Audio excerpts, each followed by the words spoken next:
less than just compromise. It's the chance of your life. Okay, try to be brave. You have so much to save. Take control of your own life. Right now, every mistake makes you feel like a fake. Take control of your own life. Nothing in life is good. Tired and miserable.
feel better on the weekend.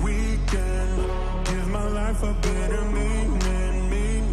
Let me stay where I'm in phase. I feel better on the weekend. I feel better on the weekend. Give my life a better meaning. Let me stay where I'm in phase. I feel better on the weekend.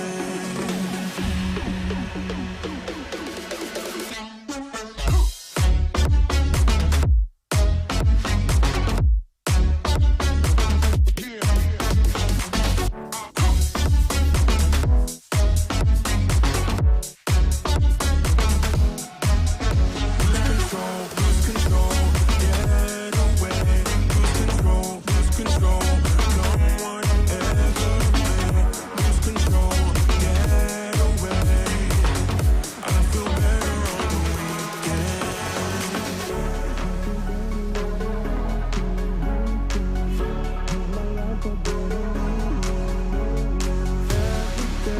Where I'm in phase. I feel better on the weekend. I feel better on the weekend. Give my life a better meaning. Let me stay where I'm in phase. I feel better on the weekend. Hello. Happy Friday. It's Friday, right? Yeah, Friday. Happy Friday. It's been a long week. Hope that you are doing well. Welcome to the stream. Let me know in the chat where you're at right now and what time zone it is for you. See, we're in July here, about the middle of July. So, yeah. Let's see here. So we'll give it just a few minutes for people to join, and then we'll kind of get started here. But today is definitely an interesting discussion. Yeah, interviews. Everybody's favorite thing.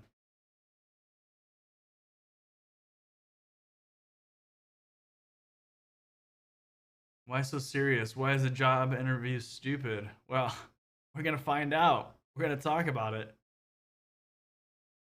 Let's see, 1:42 Eastern Daylight Time. 1:42, yeah, Eastern.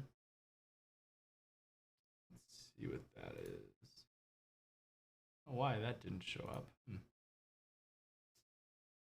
Here. Huh.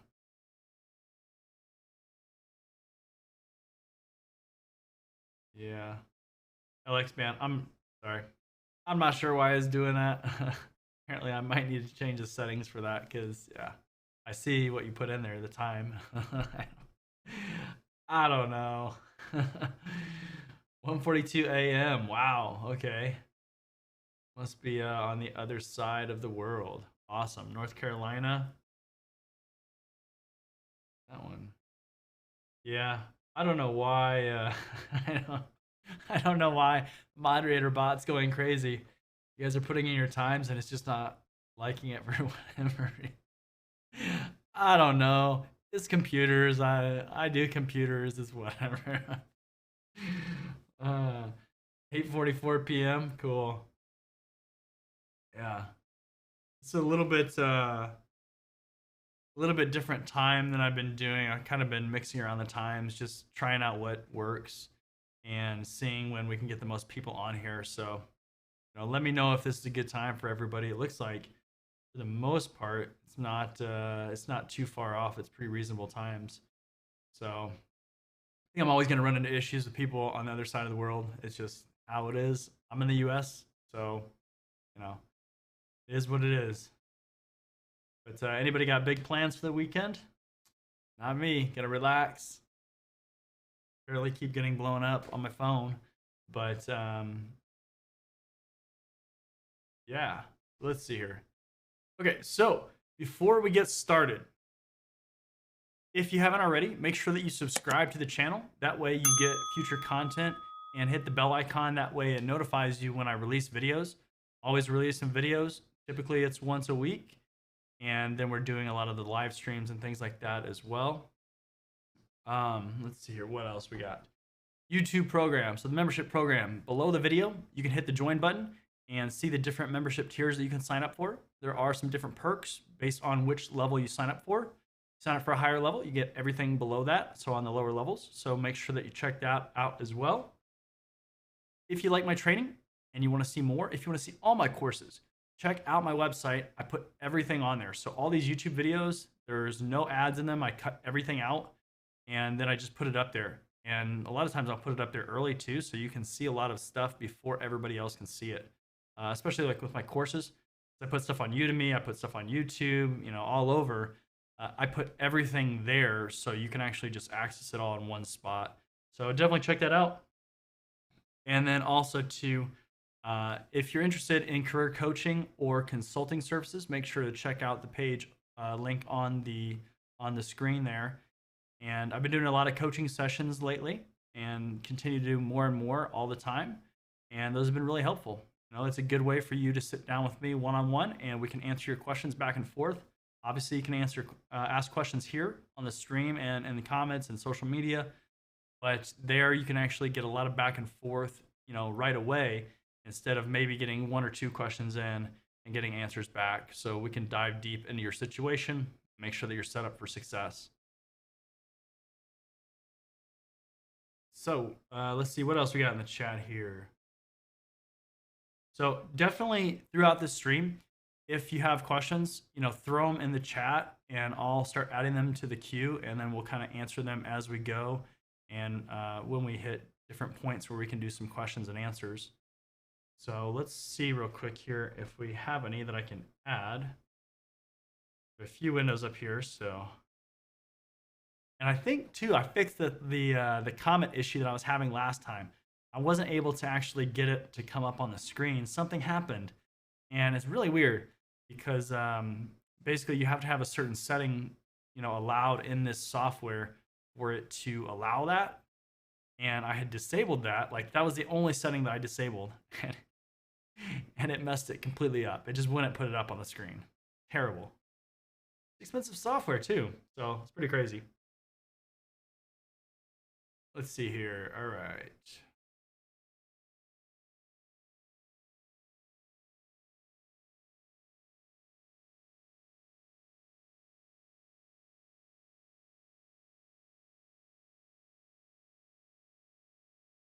Okay.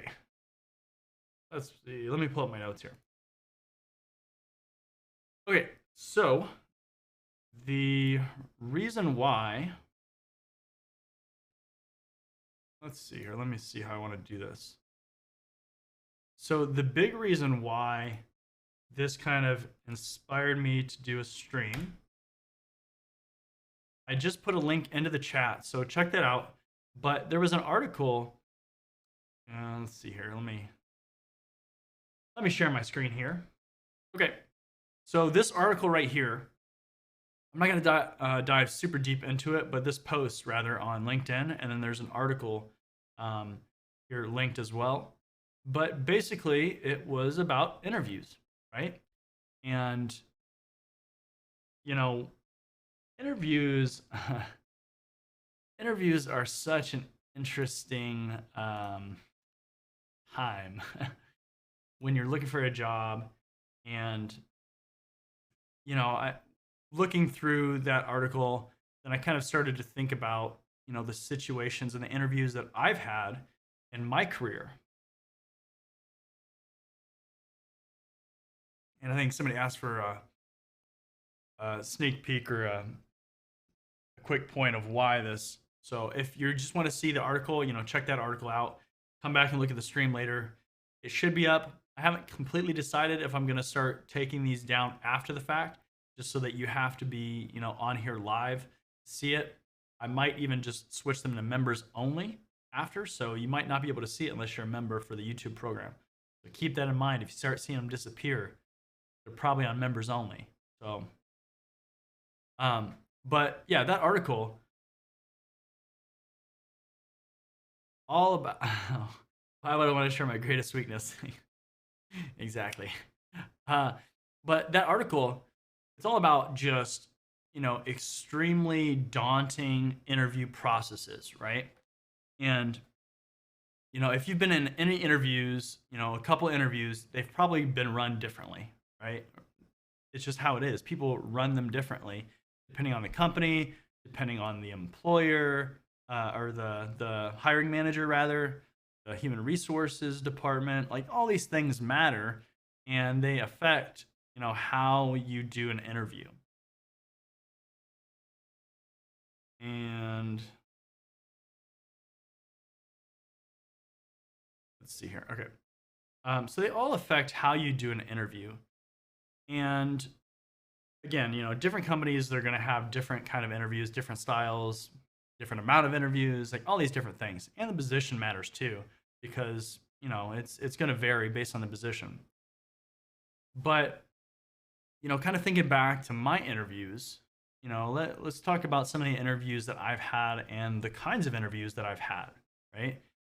Well, so just kind of going down through the list, I did an internship, so I had an internship interview.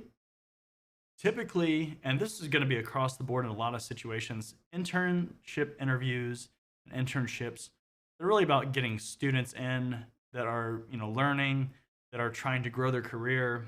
They're not going to be, these expert people in the field. The bar is pretty low, depending on the company. It could be very competitive, but in general, in the general position compared to a full-time position, the bar is going to be pretty low. They want people, that maybe, know some stuff, they're interested in the field, and that they, that they're interested to learn, right? And potentially maybe this person could be an employee. So that makes sense, personality tests or, behavioral questions or things like that. That makes complete sense, right? So that was my internship interview. No big deal there, right? The next kind of interview that I've had is a panel interview. So, panel interviews, not a fan. Typically, what happens in a panel interview, if you've never been on one, is it turns into a rapid fire question and answer kind of fire hose scenario. Basically, where, this maybe they have a list of questions. That's typically pretty common. And then people will pick off that list questions to ask you. And it's just, typically it's rapid fire. They're going to be pretty standard questions in a lot of cases because, people are just on there. Panel interviews, I'm not a huge fan of them because a lot of times when I hear that I have to go on a panel interview for a job, right? This is for a job. It makes me think that the hiring manager is not confident in their ability to make a decision, right? Because they need, several opinions on, how to pick or who to pick, right? And let's see here. And, so it sends off, red flags when I know that I'm going to be on a panel interview because it's just they're usually not that good. And a lot of times, they'll bring in people from different areas, sometimes that aren't even relevant, which is just like, why? Like, what does that accomplish? Like, ah, I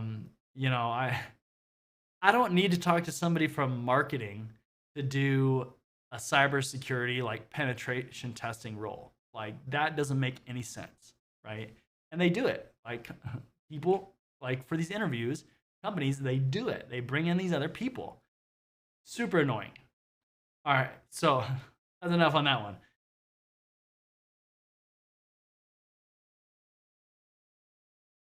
And also too, as we're kind of going through this, if you have questions that you've been asked in interviews that are just really like random or like questions that really were kind of interesting that you got asked, throw them in the chat and we can kind of go through them too. But so the next kind of interview that I've been in, so multiple people, right? So multiple interviews, multiple rounds. but either in person or on the phone, right? There's two kind of different things about those. Um, so those can be beneficial if they're with the team. I think especially like if it's a very small team, like let's say it's maybe 3 people, maybe four, something like that. So really small. Um, and the those are nice because you get to kind of meet some different people. Scheduling is pretty challenging with those. Like if I find out that I have to be on one of those, or be multiple, then it's always a little bit frustrating because there's two ways that they'll do it. They'll either try to stack them, which is better, so you just have them, but then it's kind of exhausting, or they'll have them kind of at random times just based on those people, and it just makes having to take PTO or anything like that, like it just makes it challenging for everybody involved. um, those actually, in certain roles, those can be actually very useful, like in a sales engineering role or something like that, where you have to meet a lot of people and build rapport really quickly. That not only is beneficial for your evaluation as a candidate for the employer, but also too, that way you kind of get an idea of how fast you can interact with people and build up that rapport. So I don't hate those, but it really depends on how they're ran. And then with like the phone interviews, those can be easier. But if you have to go in person, those can be challenging. I went on one. I went on. Let's see, I've gone on a couple, but typically, if you have to go on site and they're not back to back, like if you have to go multiple times on site, that sucks. Like so, you know,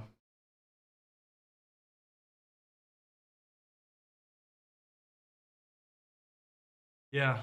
So here, let me throw this up here. Aha, I got it to work. So yeah, I mean panel role or panel interview for CISO role or some kind of high level manager role. Yeah, I mean you're gonna have to interact with a lot of people from different areas, and that does definitely makes sense. But yeah, as like as a junior analyst or something like that, it's like especially when they bring in people from like different areas, it's just like come on, like because I've been on those. I've been in interviews where it's like, yeah, let's bring in people from marketing and whatever, and it's like, what? Like, I'm literally probably never gonna deal with these people. Like, why? It's just crazy. And these have been like not that small of companies either, so really, really weird.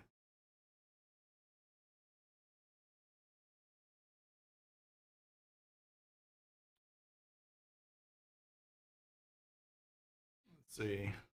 Weakness one is asked to demonstrate that you're aware of your weakness, what you're doing to overcome your weakness. After all, everyone has weaknesses.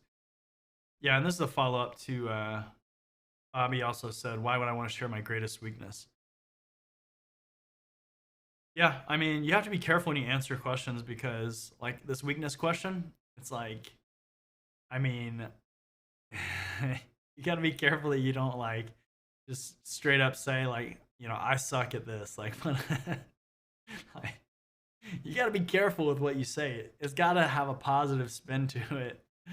Otherwise, I mean, you know, you just, you got to be careful. Let's see here. All right, let's take that off. All right, so multiple rounds with multiple people. The next kind is scenario based. So, part of interviews have been scenario based with a written response. And, these, so the ones with written responses, like I actually kind of like them because from a cybersecurity and a like an IT standpoint, like that kind of professional role, you have to write a lot of documentation. And it's one of those areas that's overlooked a lot. And it's mainly because, people they're so focused on the technical aspects But they forget that we write a lot of documentation. We write procedure documentation. You might write policies. You write tickets. You write emails to users. You do all this stuff. And if you can't write, you know, you can't write to save your life, like that's not helpful. And that's gonna come back bad on the department, bad on you. Like it's just overall bad. And your ability to write clearly and concisely, that's a very important thing. And it also requires you to think and kind of think about what you're writing. And so I actually like the scenario based written responses. um Also too, like when you're able to do them not on the spot, right? Like you're given, like a day or two or something like that to generate these responses. Um, it's just it's a more enjoyable experience, and it's a little bit less stressful because you're not, it's not like you're on FaceTime or a Zoom call or something like that, and they're like, okay, here's the question, write a response right now. It's like that's not practical, that's not realistic. But having a day or two to write response, something like that, that is realistic. So that's actually a good thing to do. Let's see what else we got. So scenario based video response. Now, so I'm a fan of the scenario based questions, right? For sure. With the video response, it's a hit or miss. I mean, video in itself might not be, necessary unless you're going to have a lot of FaceTime. Um, and, because you're going to be in front of people if you have a lot of FaceTime, in meetings or whatever the case is. And so you need to have a good presence. And video that just shows what you look like when you're interacting with people.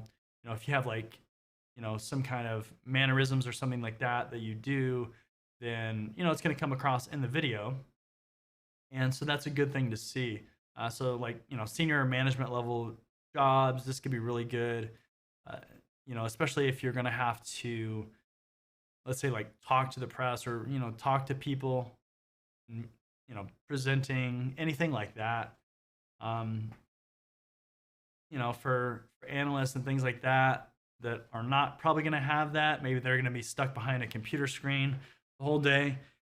That might not be as important because it's like, yes, you want somebody that can talk and clearly articulate what they're trying to say, but it's going to be more important that they can write that than it is necessarily that they can say that, especially on video.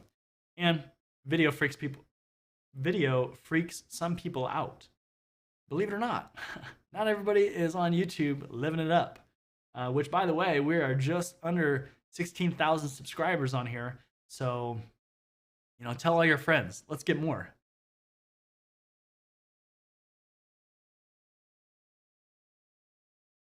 Oh, let's see here.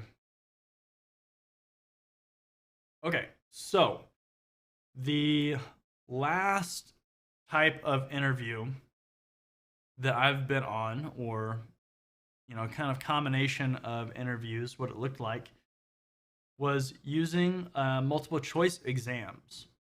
Okay, and specifically, I'm talking about multiple choice exams for this specific thing.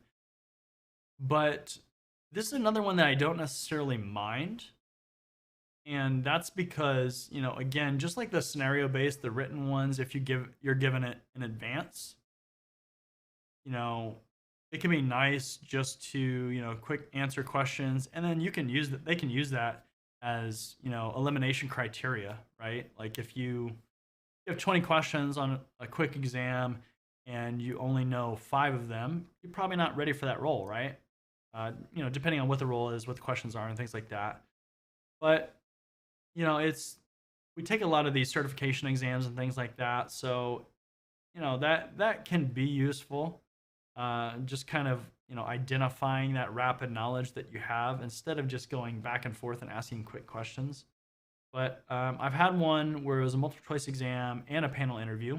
So it was the panel interview first, multiple choice exam after, and I think it was like 30 questions. So maybe maybe a little bit higher amount. But the key is that these have to be answered quickly, right? Like if you can't answer them quickly, then that just sucks. I've also had it where exams like that are included in the interview in the application process. So you go apply and then it's included in there. That's not bad either. Uh, what I don't like though, what I don't like is when companies like to give you an hour long like personality exam on the application process or after you've done an interview. That just like blows my mind. Literally, I'm saying it right now. I do this. If I apply and you have a super long personality, exam like that in the application process, I don't even finish it. I don't care. Like my time is so much more valuable than doing some stupid exam like that. And like, you can do what you want. If you want to fill it out, go for it. Like that's up to you, right? Depends on how bad you want that job, a lot of different factors. But the process, especially to apply, should be relatively easy. I shouldn't have to fill out an hour long personality exam or something like that. Like that's just crazy. Even if it was a technical exam, like an hour, that's just crazy. Like it should take me no more than maybe 15 or 20 minutes if you include it. And even that is just, that it's probably not a good idea because there's probably a lot of people like me that are just, they're going to see that and be like, nah, I'm not going to do that. Nah. So, you know, eh, it is what it is, right? But I mean, if you give me a 20 question quick quiz that's relevant to the job, I'll probably do it because it's going to make sense to me. I'm not going to feel like you're just, putting me through, the process. So, yeah, let's take a look and see at any questions here. All right, let's see here. Goes up here. So I gave you your hint with the article at the beginning. So, definitely check out the article, watch the video, watch the live stream, when you get a chance, because, it should be up. I'm not guaranteeing that these are going to stay, public. So you might have to subscribe if they start disappearing, joining the membership club. So,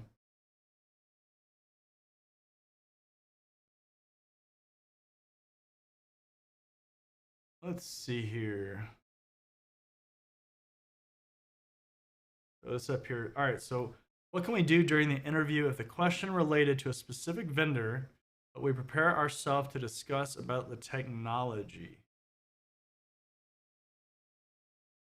Okay.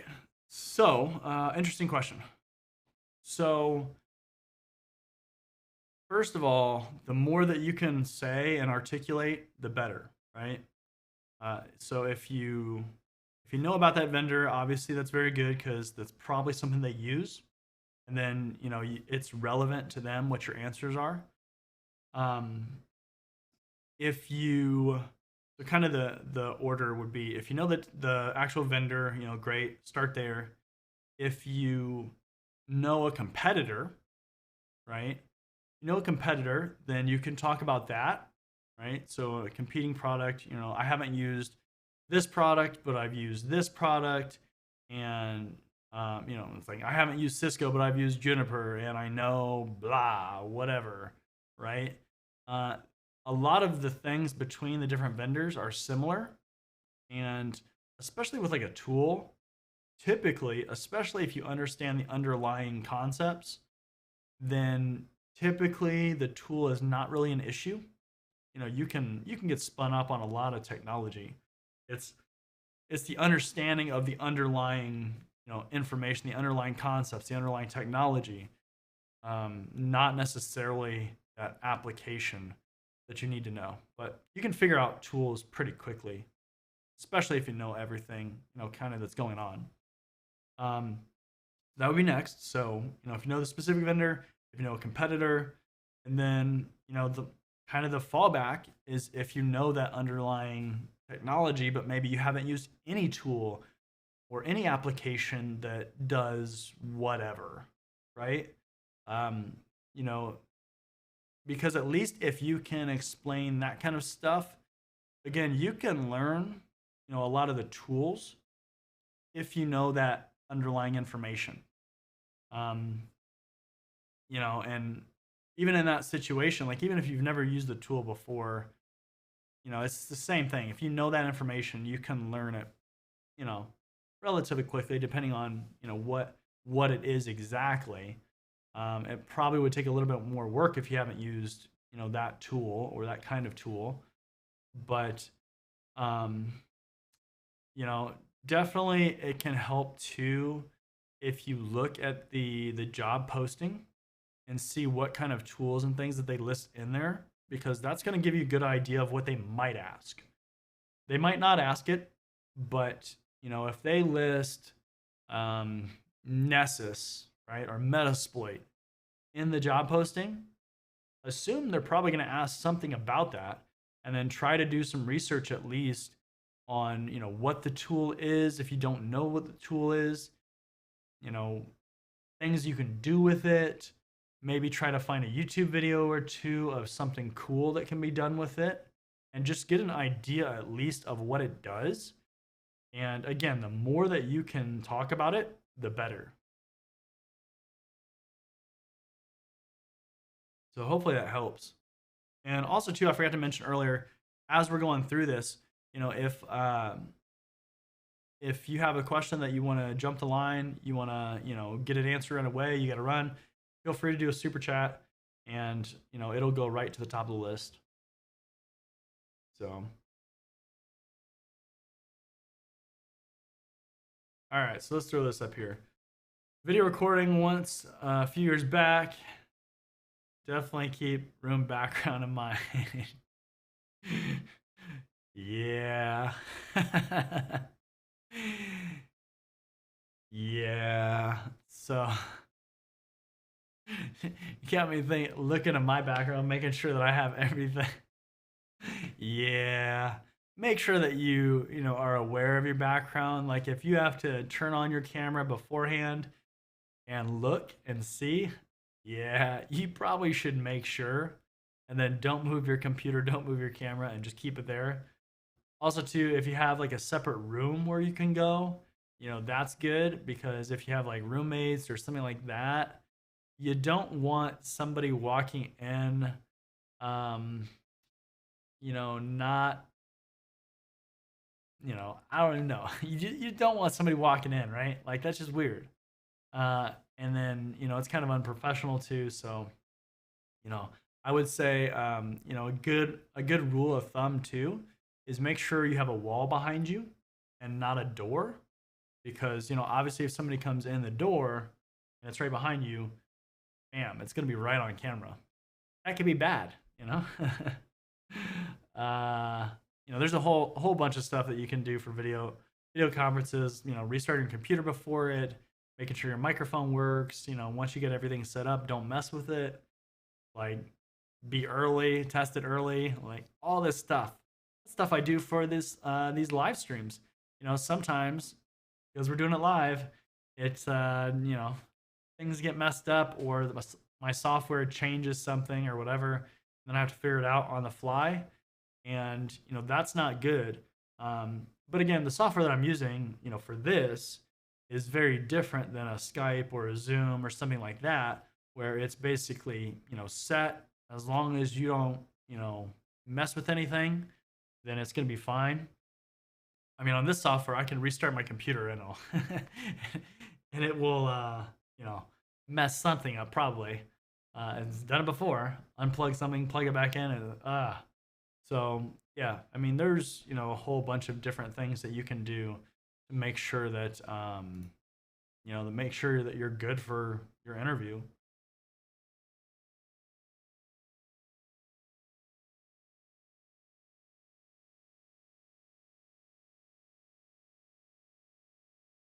Yeah.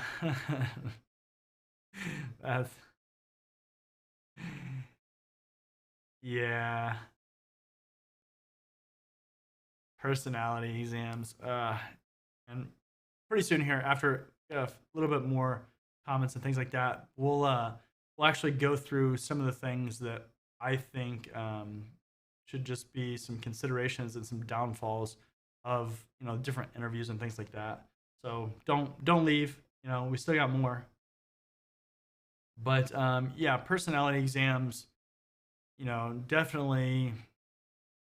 I can see when they have some benefit to them, but you know, for a brand new hire, it's like, come on. Generally, it's just it goes back to the whole thing. Like sometimes companies are scared to like make a decision, or hiring managers are scared to make a decision. It's like just make a decision. Like literally, a personality test is probably not going to determine if that person, just sucks or if if they're going to be a good employee. Like it literally, it probably doesn't matter at all, right? Maybe like for like leadership personality exams, those are good, right? Because those kind of determine your style, and it can change. You can have different characteristics from the different categories, but yeah, for a brand new hire, it's like, come on, seriously, I don't need to answer your 45 questions to tell you that I'm awesome. Okay.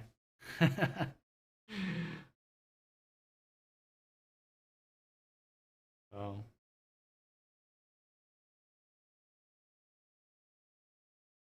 let's see here. All right. Got one more question, and then we'll go ahead and hit the rest of the video. So hopefully you haven't left. So make sure that you stay because there's more coming.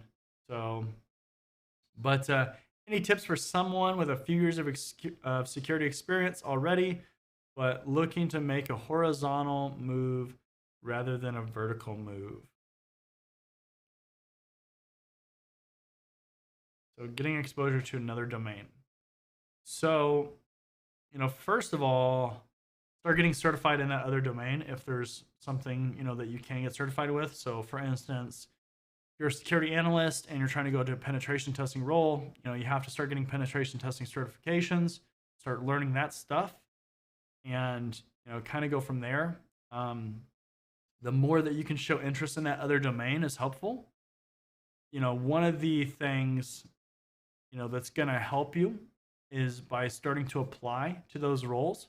Because here's the thing, if you get an interview for one of those roles, you're going to start to learn what they're going to ask on interview questions. So that's useful. But also, too, you just kind of get more comfortable, more familiar with it. You can ask questions, so you can ask somebody that's actually doing this role, hey, I haven't done this role. What are things that I should learn or, focus on, regardless, of the outcome of this interview? But what are things that I can look at and, get into this kind of role because I'm really interested in this role? That shows a lot of interest and drive, to that hiring manager or that person that you're interviewing with. But also, too, I mean, hopefully you're going to get some good information on what you can, learn. Um, so I would definitely say that, online communities, anything you can find from there, because you can find a lot of different stuff like what to learn for certain roles. It's just there's so much out there for a lot of these different roles. And then also to the job postings, look at job postings, see what they're listing, what kind of skills are they looking for, what kind of frameworks or whatever are they looking for. All that stuff is helpful. And then if you're working at a company and you can talk to somebody that's doing that role, that's great. What else? Networking, right? So there's different networking opportunities, especially now things are starting to open back up.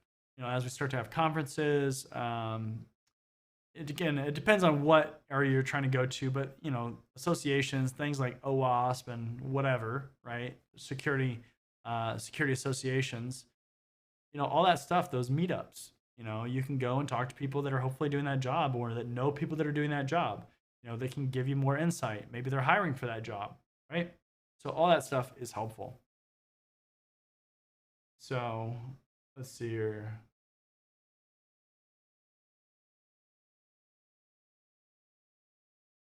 Yeah, try to not spam questions. I don't know. It looks like the thing is being pretty pretty strict on the spamming. So but let's see here. So I'm gonna add a few of these questions to the queue. Let's see here. So LX Band, they did show up in my thing, so I should be able to put them on here. So stand by, but they're in the queue. So I want to get some more of this content here before I answer those questions, though. But remember, super chats. If you have questions and you want to jump the line, make sure to throw a super chat in there, and then I'll go ahead and answer them right away instead of waiting. So, biggest downfalls that I see in interviews. Again, I hate interviews. Interviews suck. Like, some people love them. Like, whatever. Like, nah. I hate interviews. But, one of the biggest things, the biggest issues that I see in interviews right now is that a lot of the questions that are asked don't actually match the role that they're interviewing for, right? Shocker. Just like the job postings, like, don't always exactly match what the job is. Shocker. Never seen that before. But yeah, come on. It's like, if you have a role that is focused on writing documentation or writing procedures, things like that, why would I not have that as part of my interview process? Why would I not have to write an example procedure? Here's an idea. If you want somebody that has to be able to write procedures, right? Make some video of somebody doing something, right? Some technology, some tool, something like that. Give them the video as part of their interview process and tell them they have to write a procedure on this, a procedure document, right? You give them, give them a sample, like a format, a template that it has to fit into, and have them write it. Like, that's not difficult. But, and that applies to a lot of these jobs. I mean, there are so many jobs where you have to write documentation, write procedures, and things like that. Like, I'm not even saying that has to specifically be a job that just does that. That could be, any job. It could be like a consulting job, right? Where you're going to have to write a lot of reports and you have to clearly document and articulate what's being done. Like, easy, right? Include that in the process. Stop making things difficult and trying to do them the way that you've done them for years, maybe hundreds of years, right? And, do it what matches the job. Do what matches the job, please. Same thing if the interviews are technical, do you want to give somebody multiple choice quiz maybe before the interview? Maybe it's part of the application process. So you can use that as elimination criteria or, people who can move on in the process. Maybe you want to give people scenario-based questions or, something technical, some kind of technical question, and then have them, formulate a response or solve a problem with that question that proves, right, what they know. Or, right, here's the thing. Not everybody in this field knows everything off the top of their head, right? Google is something that we use a lot. And what drives me crazy is when you get on an interview and they ask you some crazy question, right? That's like, well, I mean, I don't know. Like, I don't deal with that on a regular basis. But if I can Google it, then I can actually research and actually find an answer, relatively quickly, if I had a day or something like that. Like, but no, it's like a lot of times, even if it's not said, it's implied that you're not going to like Google it right there when you're on a video conference or something. So that's weird. And then also too, the fact that, if I give you a question right away and I expect an answer right back, maybe I give you like 60 seconds to Google or something like that. I mean, that's just like unnecessary pressure too. That's not realistic in basically any circumstance. And, you're you're just making the process ridiculous. Like, it's another rant, but it's just it's so obnoxious to have just unnecessary stress put onto the situation. People are already stressed in interviews, and then like, I'm gonna use Google on the job. Why why can't I use it for this, response? Like, if anything, right? Like, knowing things is important. Being able to Google things and find the answers to things that you don't know or that maybe you don't remember or you need a refresher on, that's probably, a larger part of the job in most of these cases, because, a lot of these things that you're going to see are probably things that you've never seen before. And that's just in a lot of jobs, like, especially in cybersecurity and IT. Like, a lot of times, you've either never seen it or you haven't seen it in a while and you need a refresher. I don't understand why interviews can't be like that. It's just uh, rant, rant, rant. It's just, these things drive me crazy because people do them all the time in interviews. It is just, come on. Let's see here. What else? Okay, so here somebody asked about a tool earlier, right? So here's an interesting thing. Maybe you can, if you have a certain tool that you're interested in the person being, an expert of, or administering or something like that, why not set up a virtual environment that I can remote into and screen share, right? Or the screen share and just control the screen or something, right? You can watch and I can do some kind of task or scenario. Again, that's going to require me probably to have access to Google or something like that, just in case I have any issues. But, and depending on, the level of the task or something like that. But, if I have some kind of challenge that I have to do, then I can go do that. If I've used that tool before, great. If I've used a similar tool, I probably can figure it out pretty quickly. And then if I don't know the tool, right, and I have to figure it out, or just in general figuring it out, then you can see me work through a challenge in real time. Like, again, like, I don't understand why practical, situations and interviews, things that are relevant, are not being used. It's just crazy to me, especially as a lot of these certifications are going to more of a practical, exam where I actually have to do something and prove that I know how to do something or work through something.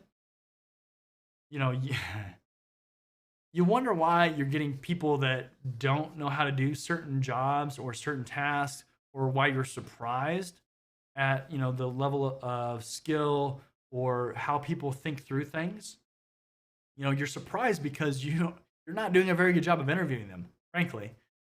You're not, analyzing their abilities and knowing what you actually have when they walk through the door.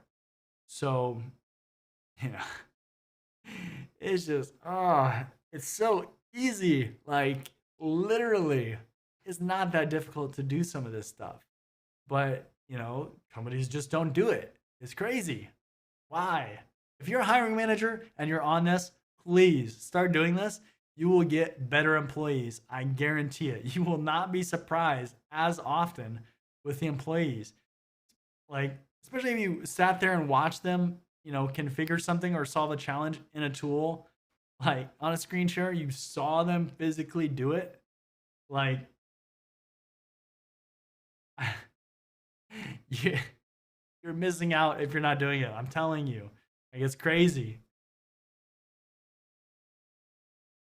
Let's see, what other kind of bits of wisdom, what kind of other secrets can I expose for you guys? Let's see here. Oh, here's a good one. Don't bring in random people that are not involved in that position into the interview. There's no reason to bring in somebody from marketing to interview with somebody that's an entry level security analyst. Shocker. I know. Crazy. Right? Wild. Like, that's just, nah. Why?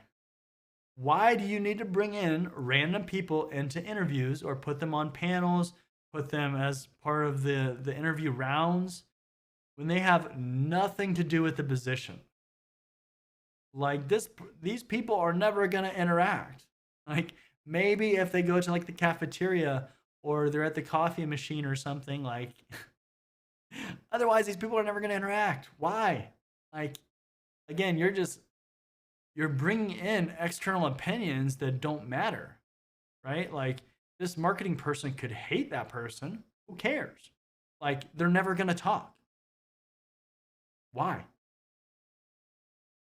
Like, maybe somebody on the team, somebody on a team that works close by, like maybe like an IT manager, because IT and security work together a lot. Or don't bring in somebody from accounting. Don't bring in, Sally Smith from accounting to talk to Joe,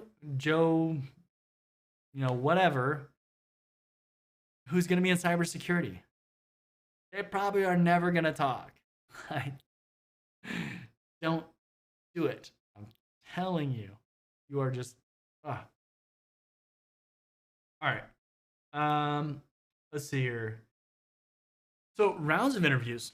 How about you eliminate rounds that are unnecessary? So, again, people that are not relevant to the role, don't bring them in. Don't add a round of interviews for that person. Like, why?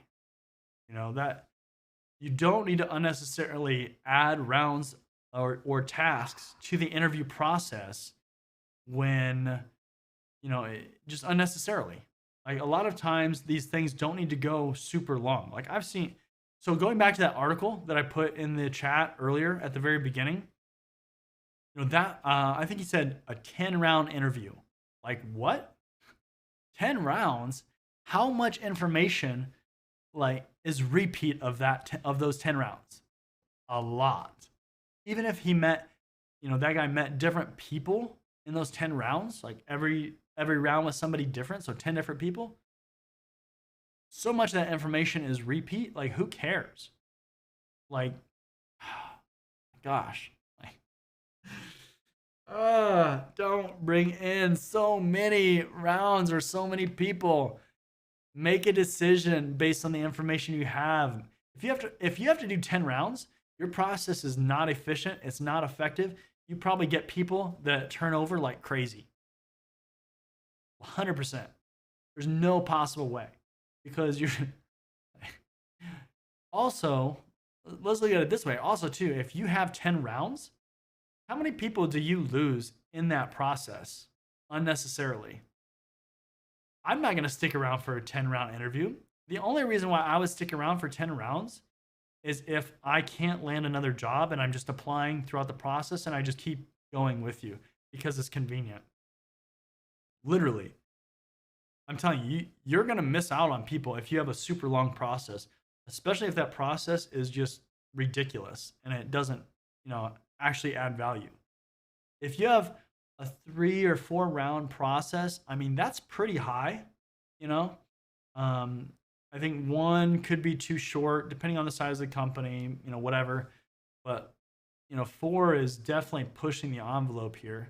And frankly, I think if you do like maybe a couple interviews with a couple of these like scenario based challenges or something like that, I think you'll get better results, and you won't drive people away because they know they're only going to do, 4 rounds or something like that. Like, if I know I'm doing 10 rounds, if I stick around, again, if I get a job offer and I'm on like round 5, I'm going to tell you bye, because I am not going to stick around for your super long process. It's not worth it. There's basically no company that would probably be worth that effort. It's just so much effort and time and unnecessary just nonsense. Let's see here. So we got one more, and then I'll hit some questions real quick here. Again, super chats. Feel free to put those in there if you want to skip the process here, or have your comment go to the top. So let's see here. So the last thing, if you're going to ask me a STAR question, so if you don't know what STAR stands for, it's an interviewing response technique, and basically it stands for the situation, the task. So situation, what's the situation? The task, what is the task you have to do? The action that you took, so what did you do, right? And then the result, what resulted from that whole process. So it's a way of just kind of articulating clearly what the, something you did in your job, right? So if you had a problem, let's say you had to, your boss was saying that we had to decrease the budget, and so your task was find ways to cut expenses or make it more efficient. You took the action of looking at what tools you had and where there was overlap and where you could eliminate tools. And then the result was that you were able to combine features in, half the tool sets, and you saved, $100,000 a year or something like that, right? Like that's how the STAR works. So if you're going to give me STAR questions, just let me answer either written or record my answer on video beforehand.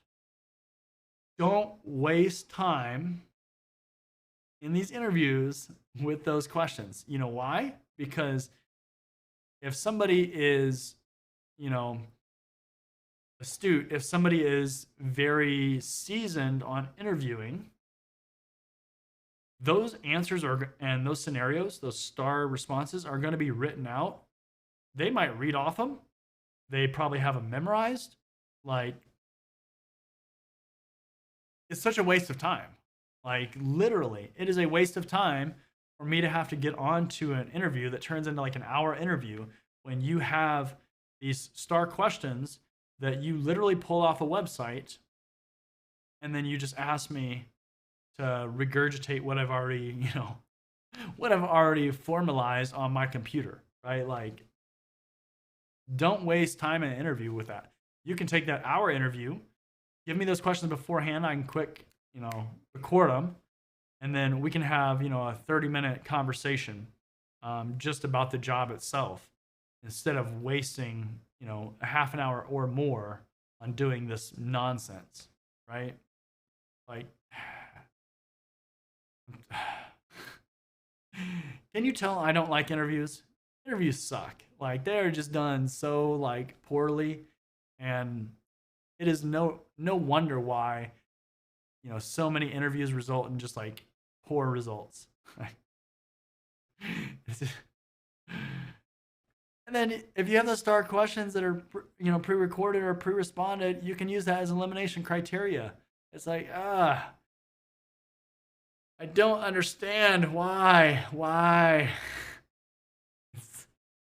It's so bad. Like,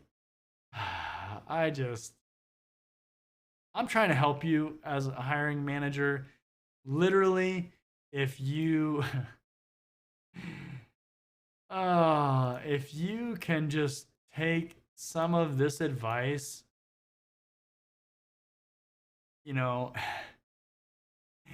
you could just take some of this advice, like, you're going to thank me. As a matter of fact, if you take some of this advice, if you take some of this advice and it works for you and you use it and, you're thankful to me, go to my webpage, johngood.com/donate, and why don't you pay it forward? Pay it back to me. Donate, and thank you, thank you, thank you. Like, just I'm trying to help.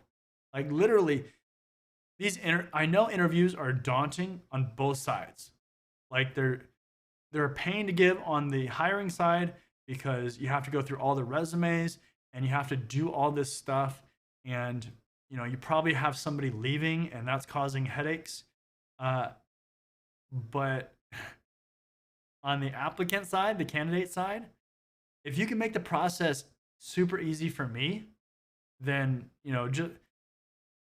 just make it easy for me, transparent, like those things for somebody getting hired on. That makes the overall process so much more enjoyable, and that makes me want to work for you because all these other companies are doing this nonsense all the time, and then that's stuff that we have to deal with. So you stand out when you do this stuff, because it makes it just an overall better process. There are companies out there, for like penetration testing and stuff like that do this stuff. I it's just, I'm telling you, if you can implement this stuff, you're gonna stand out as an employer, as a hiring manager, and it's just gonna look really good for you. And like I said, if you take the stuff and you use it, johngood.com/donate and donate to me, or pay it back. Pay it back. It's not required, but I'm helping you out. I'm giving you, secrets exposed, right? Like why interviews suck. The title of this video. You're welcome. So, all right. Man, all right. That's a lot of ranting. Let's see some of these questions that that we haven't gone through here. All right. So, just finished my BS in cybersecurity and information assurance. Awesome. Hold 8 certs. Awesome, awesome. A+, Net+, Security+, Project+, CYSA+, CIW, Web Security Associate, ECES, and Associate of ISC Squared, SSCP, pending endorsement. Sweet. Let's see here. I guess that's not really a question, but you did have a follow-up question. But yeah, no, that's great. You have a lot of good certifications, really good start, and yeah, that's great. That shows a lot of drive, a lot of dedication, and especially early on, a lot of people are slow to start that process of getting certifications. So, and early on, I've said it before, early on, a lot of certifications is good, and especially if they're broad, because you're going to appeal to a lot of companies, and you're going to set yourself apart from peers. So that's great. So it seems hard to get interviews. Thought without experience in the field. So I guess this is a follow-on question. So should I focus on one type of job to interview for, or remain open in many positions? Okay, so your first position, and I'm guessing you don't have IT experience either, right? I don't think, guessing based on your previous comment that, yeah. So when you're looking for your first job is going to be your hardest job to get, period. Okay. You've done a great job with getting certifications. Awesome. Obviously a lot of security focused certifications. That's cool. For your first position, apply to a lot of different stuff because you don't know who's going to give you a chance. So apply to IT jobs, apply to cybersecurity jobs, apply to everything, right? It's all going to be related. You're not going to go to, a help desk job or something like that, and you're not, and not get some skills that you can use. So apply to everything and just see kind of what happens. It's possible you can find a security job, and then there you go. You can start down that path and keep going further. Possibly you might get a help desk job. It's whatever. Like, you're building your experience, and then as you kind of keep progressing, then you can start looking for other jobs. More more high level jobs, higher paying jobs, all that kind of stuff. Um, so your first job is obviously not going to be the same as your last job, as at the end of your career. So it's just a process. You got to keep progressing throughout your career. So apply to a lot of different jobs and just see who bites. Even the interview process is going to give you useful information. So yeah. All right. Trying to enter cybersecurity. I'm doing the Network Plus now, as well as doing Hack the Box and try Hack Me. Any recommendations for you? Good start. Good start. Um, those platforms are going to give you some useful information for cybersecurity, and IT in general. Honestly, um, I would say as you're doing that, try to start adding some security certifications. If you look at my website, so johngood.com, and then the Getting Started page, uh, I have a roadmap of skills and certifications that you should learn. So check that out. It's in my free ebook, so grab a free copy. But there's a lot of other information in there too that's going to be helpful to you. But check that out because if you can start adding some security certifications too, that's going to help you. So Security Plus from CompTIA, you're doing the Network Plus right now, so just keep kind of building onto that.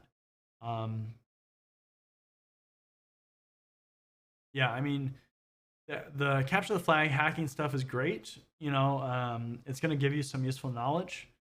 Just be aware that a lot of the jobs in cybersecurity are not hacking jobs. The information is really good to know though, because it makes you more well-rounded. Yeah, I mean, the biggest thing is learning, right? And then as you learn too, the other thing I would do is I always tell people to start blogging, vlogging, create videos, something. Get a GitHub account, right? And just as you learn stuff, as you do stuff, try to document it because the more that you can show that you're learning, the better. Especially on Hack the Box and Try Hack Me, you have those digital badges that you can show off. If you can do a website, that'd be great. Even if you just want to use that as like your resume, right, where you just it's just like your resume, that's fine, just like a one-page thing, that's cool. And then you at least have something that's personal to you. So if you're going to do a web page, do your first name, last name, and make it match with how you present yourself. So like John Good, johngood.com, right? So it just makes it more professional too if you have that. Obviously, you can link that to something like a LinkedIn, like redirect it or something. But especially with those platforms that Try Hack Me and Hack the Box, you have those digital badges, so that shows a ranking status. So it's helpful. Let's see here. What else we got? All right. Seems like each job description could have a wide scope of potential interview questions. You almost just apply for one role and stick to studying for that position. Yeah, I mean, problem is job descriptions aren't always accurate. People will list a lot of different stuff, and it's just job descriptions are a whole nother video. Let me tell you. But generally there's some concepts within job descriptions, like certain jobs. So if you can talk to certain things, like certain themes that you see in there, then that's beneficial. Again, certifications are going to help because a lot of times you have a certain certification that's listed in a job description. It's probably going to be questions that are relevant to that. And try to find those themes. Definitely, like as you progress in your career, you're going to start focusing on a specialization, certain area. Because so initially, right, you want to be broad. You first start out, you want to be broad in your career. As you get to that senior level, end of your career, like as you progress up the up the chain towards that retirement point, you're going to start to specialize, and then you're going to start to really focus on certain jobs. And so then it's not really that broad, right? You have very specific experience, very specific knowledge, and that's how it happens. So, but yeah, I mean, initially it's going to be broad. That's how it is.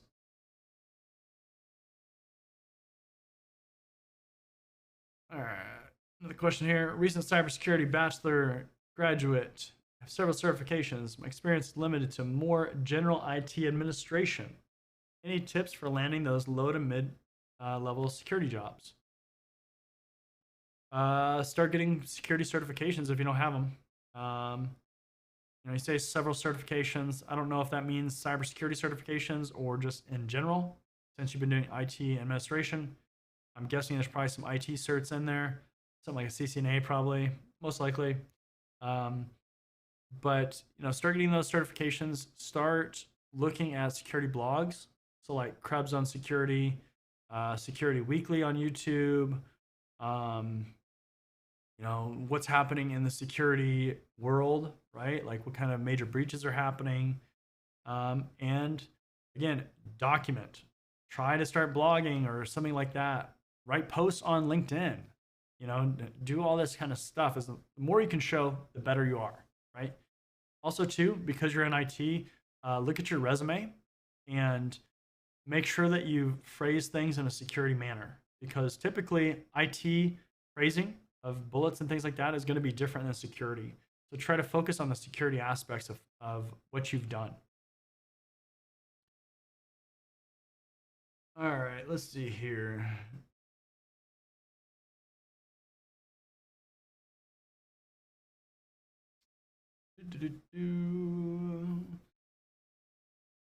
Almost done with cybersecurity boot camp from the universities. Do you think it would be easier to find a cybersecurity job, or where should I start?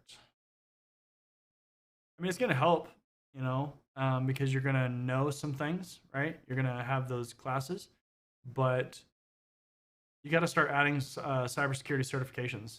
You have to. If you don't have any certifications, you're going to probably want to add some things like Network Plus, some cloud stuff. And check out my ebook on my website, johnga.com, and then the Getting Started page. But you got to start adding certifications. Certifications help, and companies look for them in job postings for employees. So the certification, if it was between certifications and showing what you know, certifications are probably more important, especially initially, because it's kind of an instant like checkbox. It's like, okay, you have Security Plus, okay, whatever. And then they go to, maybe like a blog or something like that. It's just kind of the hierarchy of how it's looked at, because, if I'm looking at a resume and I see a certification, I can quickly check that off. If I see just a blog, it's going to take me longer probably to go through that and identify what you know. So it's just how it is. But I think that, definitely more education is better than none, especially when you can list it on your resume. But, that's not the end of the process. You got to keep going.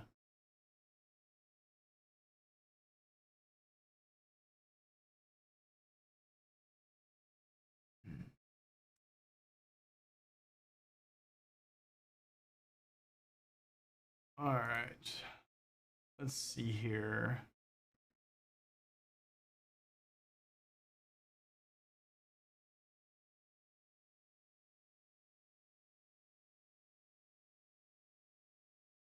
So if I've missed your question, sorry, I'm trying to go through here and see what these other questions are. Let's see here.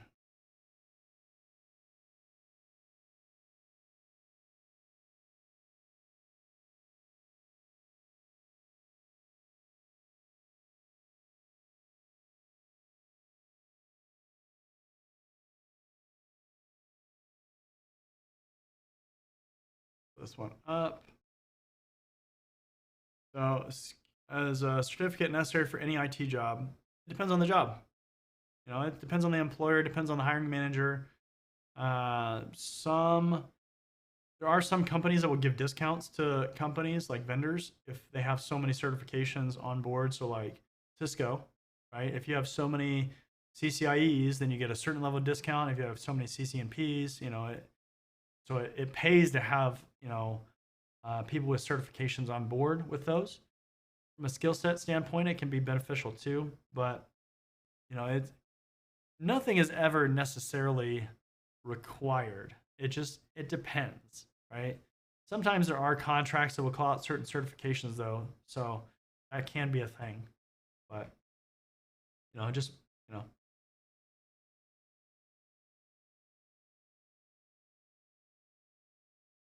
3 to 4 step interview is such a waste of time once you're rejected. That's right.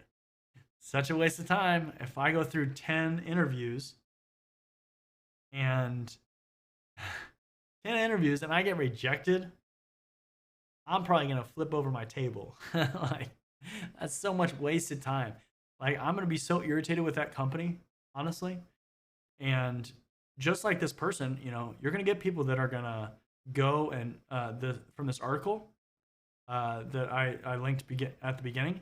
You're gonna have people that are gonna go out and it's gonna be known that your process sucks, and people are not gonna apply.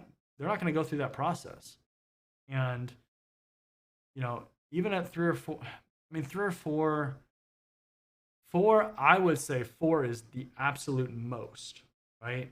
And I would say if you're gonna have a fourth one, it better be with somebody very senior level that is interviewing you, like at a consulting company or something like that, maybe like a partner. It better be somebody very high up, because it's just at that point, that's a lot, right? We all have jobs, we all have other things to do. My sole focus in life is not to interview with your company. So, be respectful of my time, I'll be respectful of yours. Let's just have a mutual respect. That's respect with interviewing in companies. That's another video as well. That's another thing as well. But yeah, I mean, it's crazy. Let's see here.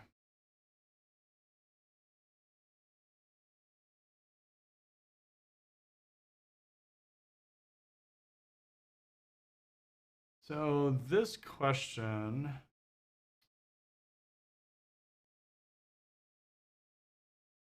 let's see here.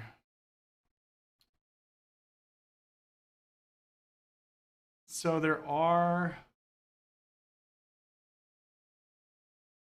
so to answer your question, there are defensive things that you can do. So first of all, if there are any cyber ranges or anything like that, in your area, you can do that. Trying to look here because there's a few other things too. Depending on what your age is, there's things like Cyber Patriot, and a lot of the schools will have like teams and things like that you can get onto, and you can practice. Let's see here. So put this in here. So that's Cyber Patriot that I just put in the chat. So that's good.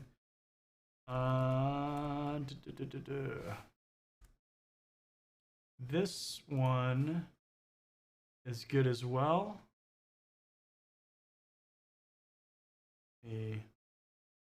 Hold on one second.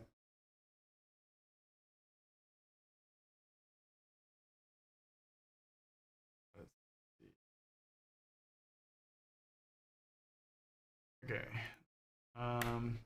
That certification, so Blue Team Level 1, they have other certifications that are higher as well, but that one has some labs with it too. So that one's a good one as well. Let's see here. What else? A Cloud Guru, right? So if you're interested in cloud security, you can get a sandboxed environment with a cloud guru, and you can and you can mess around on like AWS and all the different cloud environments.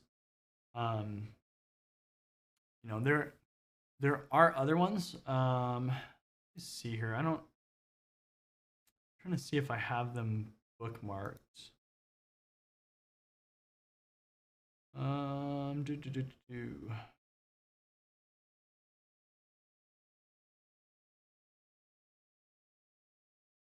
Hold on.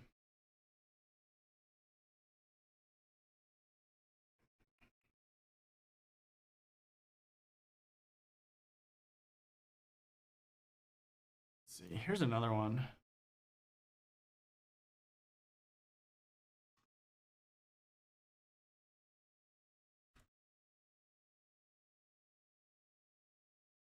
So cyber defenders. There's a whole bunch of different ones that you can do. Before, probably like 5-10 years ago, there was like no blue team environments. Definitely the red team environments are the ones that have come up, and there are a lot more of them. But in the recent couple years, there started to be more blue team stuff. Just like on the red team side, not all of it's going to be free. You just have to look through them and see what's going to fit best. But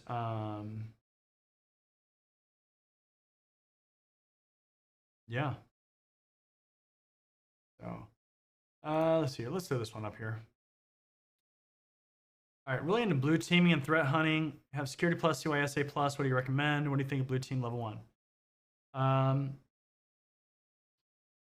Okay, so blue team level 1 is definitely upcoming, and I put the link in the actually in the chat just before you said it. But that's very interesting. It's a practical certification, always good, and look into it for sure. It's good. They have a few different levels, so as you advance, but you're gonna get hands-on stuff. The other ones that I would look at are from eLearn Security. So check out eLearn Security. They have a whole bunch of like threat hunting, and they have blue team certifications that you can do as well. And they started partnering with INE, so the training options are a little bit different. So you can absolutely do that, and that's a cool idea too. So all right, well, again, if you haven't subscribed, make sure that you do that. Press the subscribe button, hit the bell icon, and that way you get all the future content when I release it. There's always new content coming out. If you're interested in the YouTube membership program, hit the join button down below, and you'll be able to check out the different tiers. There's a bunch of different perks for those. If you like my training and you want access to all my courses, check out my website, johngood.com/courses. And then if you want career coaching or consulting services, again, this is really great for getting on a Zoom call one-on-one or career coaching or consulting stuff. And we can just go through what your situation is, and that way you can get answers, questions, just back and forth, have a discussion. And instead of doing one-off questions or anything like that, it's a good way to get that one-on-one interaction. Let's see here, what else? As far as this video, that's it. I think we're about to wrap up here.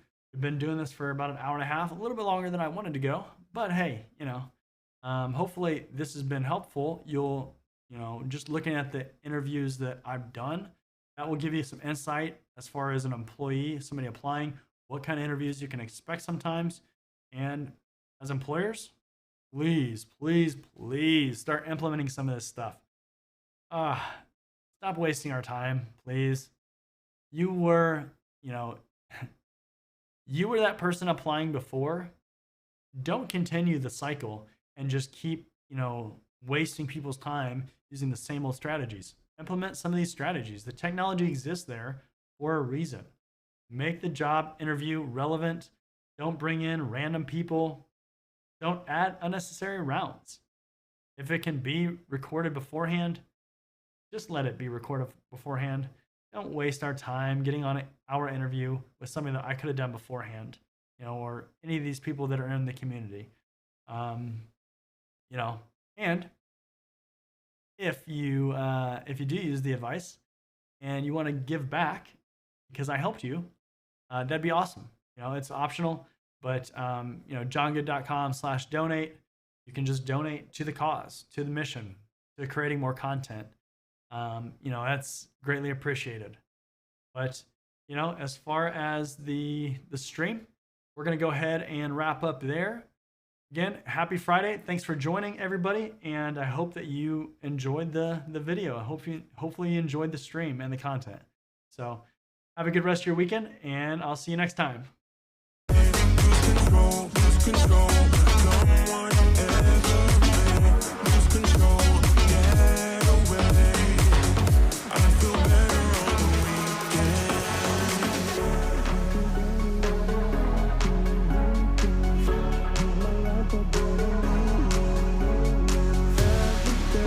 where I'm in phase.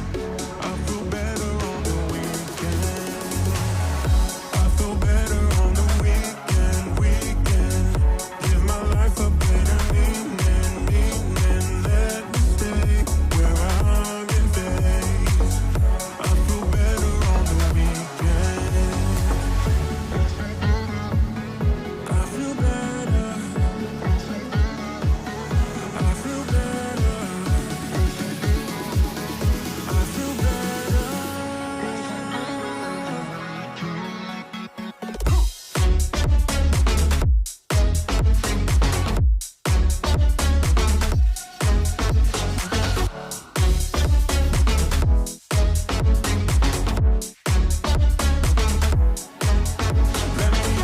Let me go far away.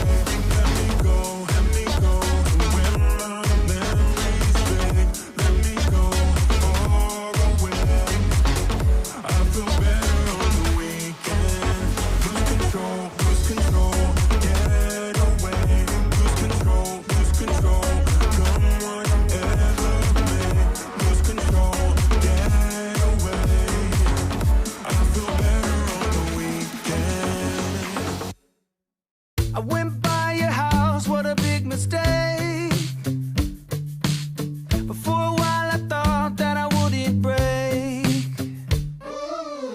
I need something else to clear my head. Someone to tell me how to live instead. Just open your eyes and take my advice. Stop rolling the dice and just compromise. It's the chance of your life.